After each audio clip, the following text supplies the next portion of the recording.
భ్రాజిష్ణుర్భోజనం భోక్తా సహిష్ణుర్జగదాదిజ అనఘో విజయో జేత విశ్వయోని పునర్వసు. ఇది 16వ శ్లోకం. సరిగ్గా 1600కి 16వ శ్లోకం వచ్చింది. భ్రాజిష్ణు అన్నింటినీ ప్రకాశింపజేయువాడు అంటే ఏ స్వరూపంతో? సూర్యుని రూపంలో అనడానికి వీల్లేదు.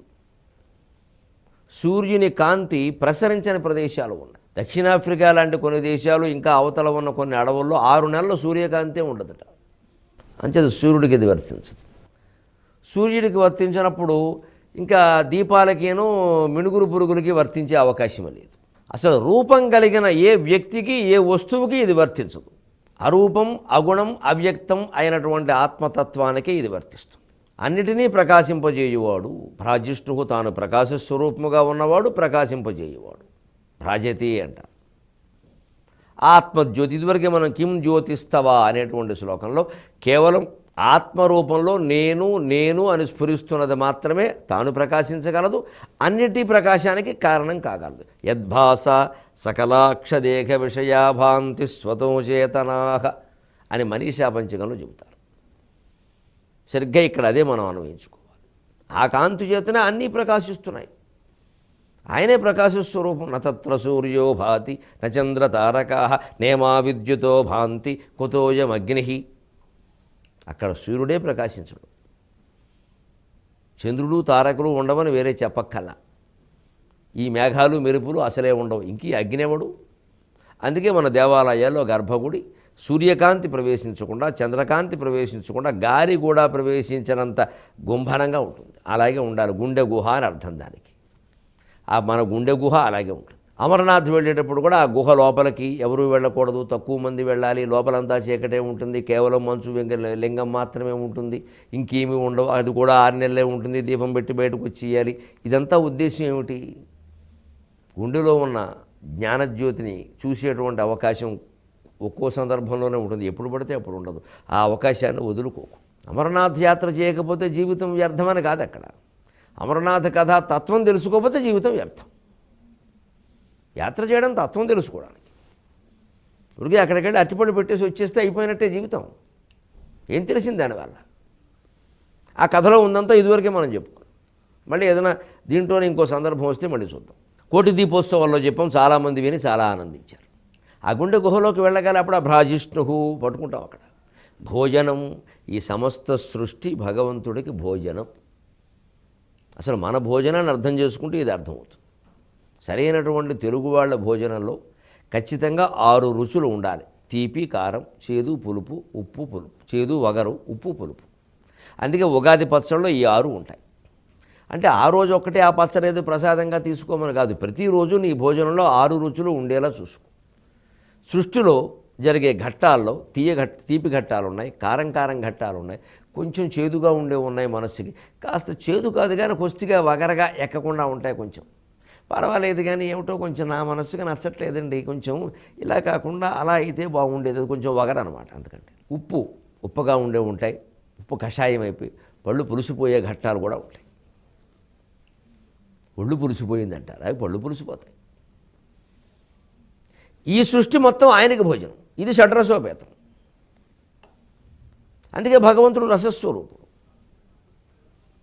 భోక్త, భోజనం భోక్త. ఇక్కడ గమనించండి, సరిగ్గా బ్రాహ్మణులకి బాగా అర్థమవుతుంది. అందులో కూడా ఆబ్దికాలు పెట్టి అలవాటు ఉన్న వాళ్ళకి అర్థమవుతుంది. అందరూ పెడుతున్నారని అనుకునే సద్విశ్వాసంతో చెబుతున్నాను ఇవాళ. ఆబ్దికం పెట్టేటప్పుడు అండి, ఆ భోక్త భోజనం చేస్తూ ఉంటే ఆయన చేతిలో చేయగలిపి అహం బ్రహ్మ భోక్తాచ బ్రహ్మ ఇలా పదార్థాలు చూపించి బ్రహ్మ సర్వం బ్రహ్మ అంటారండి.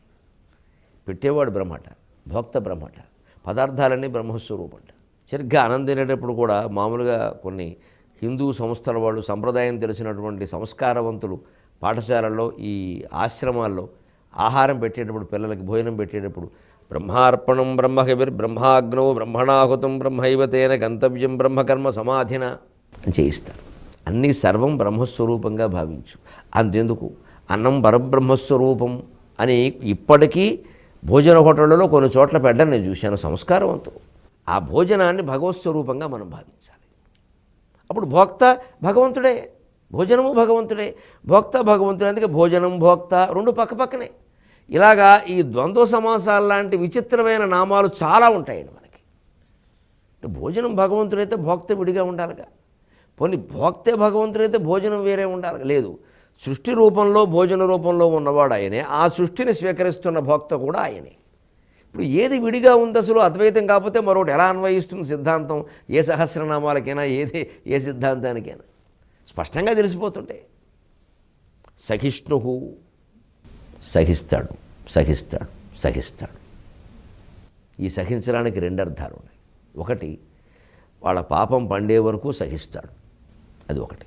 రెండవది, వాళ్ళు ఎన్ని ఆయుధాలు ప్రయోగించినా ఎన్ని వ్యూహాలు చేసినా సహిస్తాడు.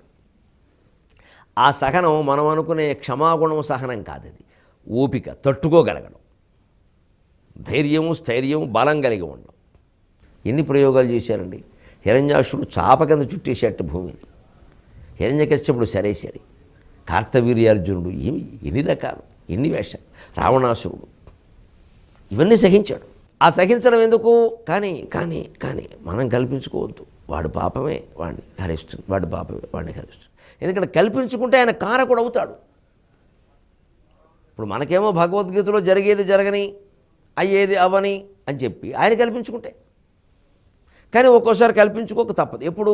పరిత్రాణాయ సాధూనాం వినాశాయ చ దుష్కృతాం ధర్మ సంస్థాపనార్థాయ సంభవామి యుగే యుగే యదా యదా హి ధర్మస్య గ్లానిర్భవతి భారత అభ్యుత్థానం అధర్మస్య తదాత్మానం సృజామ్యహం.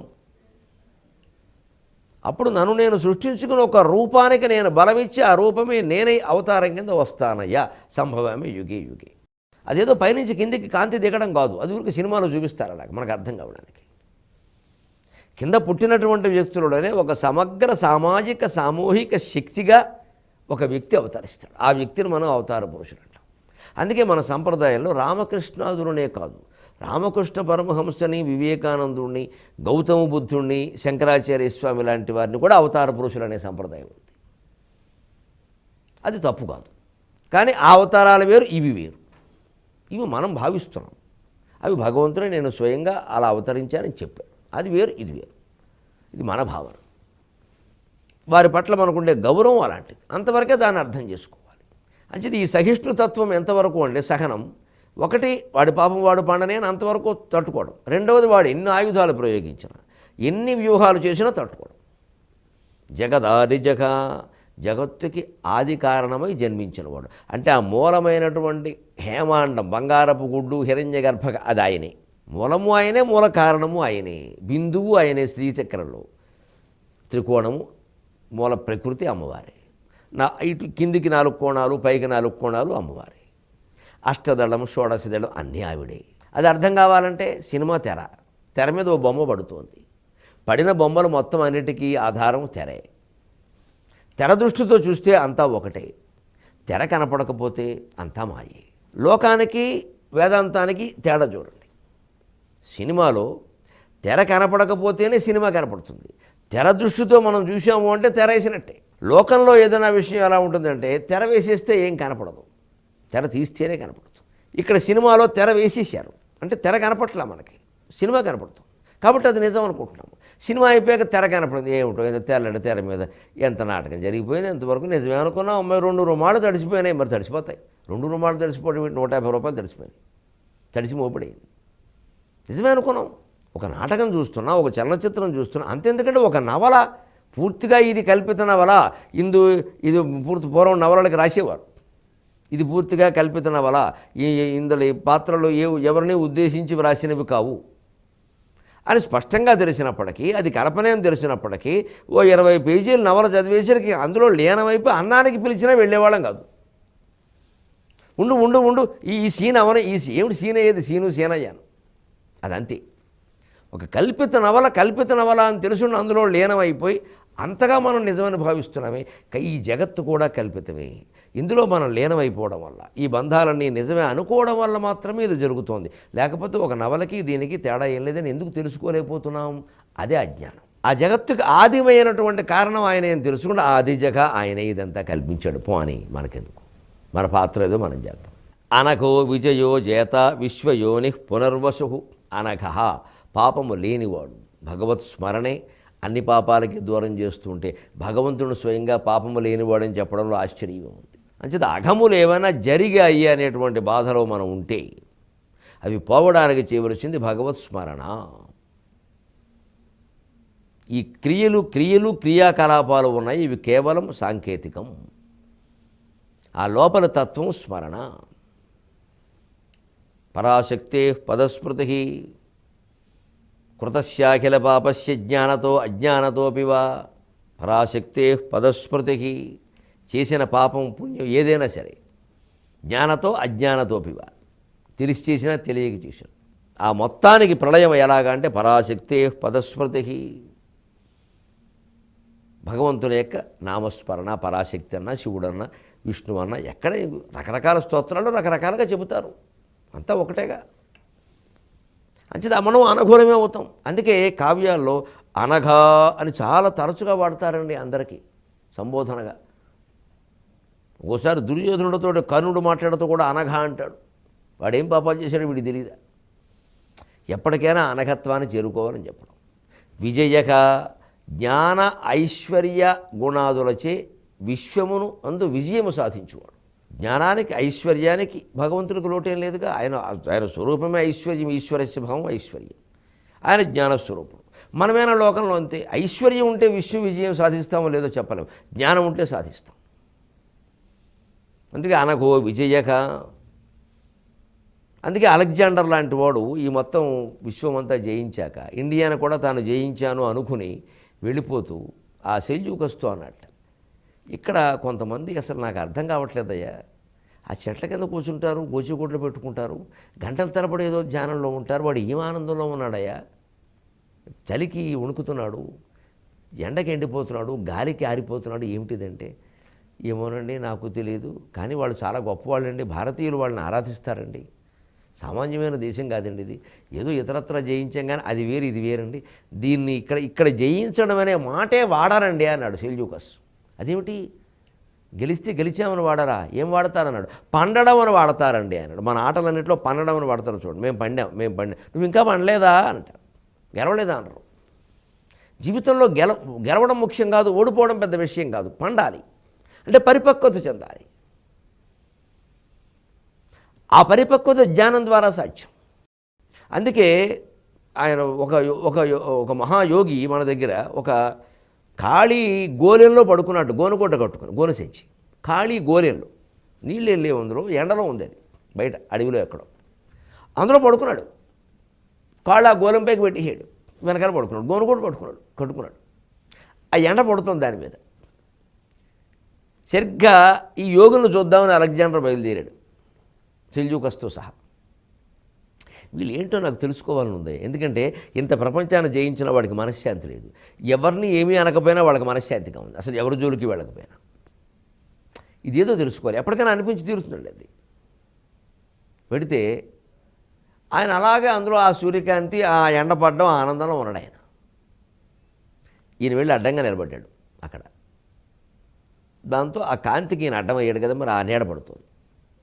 ఆయన పెద్ద పట్టించుకోవాలి, ఎండ నీడ తెలుసుకునే రకం కాదుగా, అలాగే ఉన్నాడు. ఒక 5 నిమిషాలైనా ఆ గోచిగుడ్డ కట్టుకున్నవాడు, గోనెసంచి కట్టుకున్న యోగి ఈయన్ని పలకరించలేదు. ఈయన చక్రవర్తి ఈయన చూసి నమస్కరించకపోగా, లేవకపోగా, కనీసం పలకరించకపోయేసరికి అహంకారం వచ్చేసింది. ఇక్కడ నుంచి నేనెవరో తెలుసా అన్నాడు. అని అసలు ఆ శబ్దం ఆ చిక్కగా ఉండి మళ్ళీ ఆయన దాన్ని ఆయన పట్టించుకోవాలి. ఇంకాసేపు నాకు నేను అలెగ్జాండర్ని అన్నాడు. వెంటనే ఆయన సో వాట్ అన్నాడు. అయితే ఏమిటి అన్నాడు. అంతే ఆశ్చర్యపోయాడు. ఇదేమిటిది, విశ్వ విజేత అలెగ్జాండర్ ఆయన దగ్గరికి వచ్చి నిలబడితే సో వాట్ అంటాడు ఏమిటి. అది అంతేనండి, ఆయన భాష అంతే అన్నాడు. అది కూడా సో వాట్ నీకు అర్థం అవడం కోసం వాడాడేమోనయ్యా, వాడి భాష అది కాదన్నాడు. అయితే ఏమిటి, నేను విశ్వ విజేతను. అయితే ఏమిటి అన్నాడు. దేశాలన్నీ జయించా. అయితే ఏమిటి అన్నాడు. తతక్కిం తతక్కిం తతక్కిం తతక్కిం యస్తం పదం శరసి విద్విషతాం తతక్కిం సంపాదిత ప్రణయనో విభవైస్తతక్కిం కల్పం స్థితాం తనుభృతాం తనుభిః తతక్కిం తతఃకిం తతఃకిం తతఃకిం తతఃకిం. భర్తృహరి సుభాషితాల్లో వైరాగ్య శతకంలో ఉంటుంది. శంకరాచార్య కూడా తతఃకిం అనే ఒకటంతో ఓ స్తోత్రం రాశారు. అయితే ఏమిటి, అయితే ఏమిటి, అయితే ఏమిటి, తర్వాత ఏమిటి, తర్వాత ఏమిటి? విశ్వం జయించావు, బాగానే ఉంది. నువ్వెవరో తెలుసుకున్నావా? నీలో ఉన్నటువంటి వాటిని నువ్వు జయించావా? దాహం వేస్తే ఆగలేవు, ఆకలేస్తే ఆగలేవు. ఓ దేశం చేతిలో, ఓ రాజు చేతిలో ఓడిపోతే కుళ్ళిపోతావు నిద్ర పట్టకుండా. ఇప్పుడు నువ్వే గెలవాలి. ఆ నువ్వెవరు? నువ్వే గెలవాలి. ఆ నువ్వెవరు? నేనే గెలవాలి. ఆ నేనెవరు? నేను ఏడుస్తున్నా, ఆ నేనెవరు? ఇది తతక్యం, ఇది ప్రశ్న. ఇది తెలియజేసేది జ్ఞానం. అది ఉన్నవాడు నిజమైన విశ్వవిజేత. ఊరికి కిరీటాలు పెట్టుకుని యుద్ధాలు చేసి గెలవడం. అందుకని జేత, విజేత, అనఘో విజయక జేత.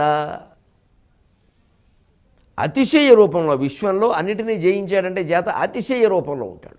విశ్వంలో ఉన్నవాటికంటే అతీతంగా అతిశయంగా ఉంటాడు, అంత్యత జేత. మనం కూడా జీవితంలో అతిశయంగా ఉండాలి. అతిశయం అంటే ఏదో స్వాతిశయము, షోకులు, ప్రదర్శన కాదు. మాకు ఇదేం అక్కర్లేదు, మీరు దీన్ని గొప్పగా భావించవచ్చు, మాకు ఇదేం అక్కర్ల. ఇదే జేత. లోకంలో ఏవి ఆయనకి అక్కర్ల. భ్రాజిష్ణుర్భోజనం భోక్తా సహిష్ణుర్జగదారిజ అనఘో విజయోజేత విశ్వయోని పునర్వసు. విశ్వయోని, విశ్వమే ఆధారంగా కలిగినవాడు. యోని అంటే గర్భము, జన్మస్థానమైన విశ్వమే ఆధారంగా కలిగినవాడు. విశ్వం ఆధారంగా లేకపోతే విష్ణువు గురించి మనం మాట్లాడుకునే అవకాశమే లేదు. ఈ శరీరం లేదు, ఈ టీవీ లేదు, ఈ భక్తి టీవీ లేదు, ఈ నిర్వహించేవాళ్ళు లేరు, ఈ చూసేవాళ్ళు లేరు. ఏం మాట్లాడతాం, ఎలా తెలుసుకుంటాం? అంచేత భగవత్తత్వానికి విశ్వం ఆధారం అంటే ఆధారమే, మనం తెలుసుకోవాలిగా. విశ్వానికి భగవత్తత్వం ఆధారమే. పడుకున్నవాడు కలకి ఆధారం. పడుకున్నవాడు కూడా కలకంటున్నంతసేపు ఎలా భావిస్తున్నాడు? ఆ కలలోనే తాను ఉన్నానని భావిస్తున్నాడు. అందువల్ల వాడికి అది ఆధారమే. ఆ రకంగా విశ్వం భగవంతుడికి ఆధారం. విశ్వం మిథ్యే అయినప్పటికీ విశ్వరూపంలో ఉన్నంతకాలం ఆయన ఆ విశ్వం అనే అనుభూతిని పొందుతూనే ఉన్నాడు. కాబట్టి ఆ విశ్వమే ఆయనకి ఆధారం. ఎందుకంటే కలలో మనం ఉన్నంతకాలం మంచం మీద పడుకున్నామనే విషయం మర్చిపోయాం. కాబట్టి పక్కన ఎవరన్నా పడుకున్నారా లేదా, ఏకాంతంగా ఉన్నామా, అసలు తరగడా ఉందా, ఏముంది, లేదా మనం గాఢ నిద్రలో ఉండగా ఇల్లు ఎవరన్నా దోచుకుపోతున్నారా, ఈ విషయాలు ఏవీ తెలియకుండా మనం పడుకుని కలగంటూ కలలో లేనవయ్యామంటే కల మనకు ఆధారమైనట్ట కాదా? ఆధారమైనట్టే. అలాగనే కాస్త మెలకు రాగానే ఆలోచన చేస్తే కలకే మనం ఆధారమయ్యేమే. అంచేత విశ్వానికి భగవంతుడు ఆధారమే, భగవంతునికి విశ్వం ఒక రకంగా ఆధారమే. అంచేత విశ్వయోని పునర్వసు పునః క్షేత్రే క్షేత్రే వసతి ఇది పునర్వసు. పునర్వసు నక్షత్రంగా చెప్పుకోవచ్చు. శ్రీరాముని యొక్క నక్షత్రం అంతకంటే గొప్పదే ఉంది. ఎందుకంటే ఆయన రాజ్యాన్ని కోల్పోయినా మళ్ళీ పొందాడు పునర్వసు. మనం కూడా భగవంతుడేందు అత్యంతమైన విశ్వాసంతో ఉంటే ఏవి కోల్పోయామని బాధపడుతున్నామో అవి మళ్ళీ పొందుతాం. తీరా పొందాక ఇవి కోల్పోయాం అనుకున్నాం, కానీ వచ్చాక అంత ఆనందం ఏం కరగడం లేదే. అంచేత కోల్పోయినప్పుడు కూడా మనం అంత ఆనందం పొందకుండా ఉండాల్సిందేమో, అంత ఆనందం అవసరం లేదేమో అనిపిస్తుంది. ఇక శంకరాచార్య వ్యాఖ్యానం ప్రకారం కూడా చక్కగా క్షేత్రే క్షేత్రే పునర్వసతి, మళ్ళీ మళ్ళీ జన్మలు ఎత్తుతున్నది కూడా ఆ దేవుడే అన్నాడు ఆయన. ఆ దేవుడే ఇన్ని జీవుల రూపంలో, ప్రతిబింబాల రూపంలో ఇవన్నీ అనుభవిస్తున్నాడు. మనం ప్రతిబింబం కాదు, బింబం అని ఎప్పుడైతే తెలుసుకున్నామో కరిగిపోయి ఆయనలో కలిసిపోతాం.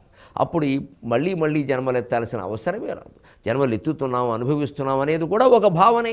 ఇందాక డబ్బు రూపంలో ఏమీ వచ్చినా రాకపోయినా ఏదో వచ్చిందని, రాలేదని, అనుకోలేదని, ఏమన్నా గౌరవించారని, తీరా విషయాలు చెప్పాక బాగానే ఉందని మనమే వదిలేసి అంతా భావనే కదండి. అక్కడ వస్తువు ఏం మార్పుడు అవ్వలేదే. ఈ విశ్వ రూపంలో ఏదో వస్తువులు అలా మారుతూ ఉన్నా అంత భావనాత్మకమే.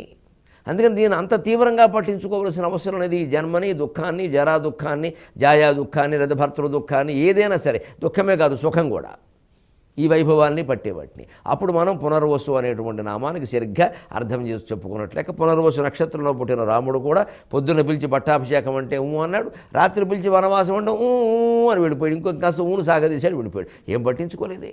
పునర్వసు నక్షత్రంగా, పునర్వసు నామానికి వ్యాఖ్యానంగా దాన్ని మనం గ్రహిద్దాం.